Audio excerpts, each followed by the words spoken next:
Doctor Lavanya, ENT consultant surgeon at doctor Harika ENT care hospitals Gachibowli. ఇవాళ మనం మన ఛానల్లో వచ్చిన వీడియోస్ చూసి పేషెంట్స్ అడిగిన డౌట్స్ మనం అడ్రస్ చేద్దాం. మేడం, మా బాబుకి లెఫ్ట్ సైడ్ ఇయర్ సర్జరీ చేయించాము. ఇప్పుడు రైట్ సైడ్ ఇయర్ కి హోల్ ఉంది, ఆపరేషన్ చేయించమంటున్నారు. సర్జరీ తర్వాత ఇంకో చెవిలో ఇన్ఫెక్షన్ వస్తుందా? ప్లీజ్ చెప్పండి. ఆల్రెడీ ఒక చెవికి ఆపరేషన్ అయింది అంటున్నారమ్మా.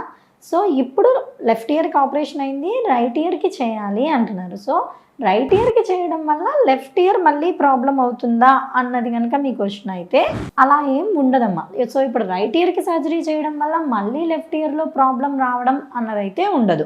నార్మల్గా in general right year surgery చేసినా చేయకపోయినా మీకు సర్జరీ చేసిన ఇయర్ కనుక ఆల్రెడీ మోర్ దెన్ 3 months అయ్యి ఉండి ఈ ఇయర్కి మినిమం మనం 2 years సర్జరీ అన్నప్పుడు మినిమం ఆఫ్ 3 months గ్యాప్ తీసుకుంటాం. ఎందుకంటే ఇప్పుడు ఆల్రెడీ చేసిన ఇయర్ సర్జరీ కంప్లీట్గా రీకవర్ అవ్వడానికి, అంటే ఒకవేళ ఇయర్ డ్రమ్ సర్జరీ అనుకోండి, అది టోటల్గా మనం వేసిన న్యూ ఇయర్ డ్రమ్ హీల్ అవ్వడానికి, అంటే అది బాడీ టేకప్ చేసి గ్రాఫ్ట్ హెల్దీగా అవ్వడానికి మనకి మళ్ళీ ఈ కొత్త ఇయర్ డ్రమ్ నియో టింపానం అంటాం, అది మొత్తం కనుక నార్మల్ అయ్యి to become back to normal హియరింగ్లో ఇంప్రూవ్మెంట్ గానీలో, so healing I mean to say like total healing will take around 3 months.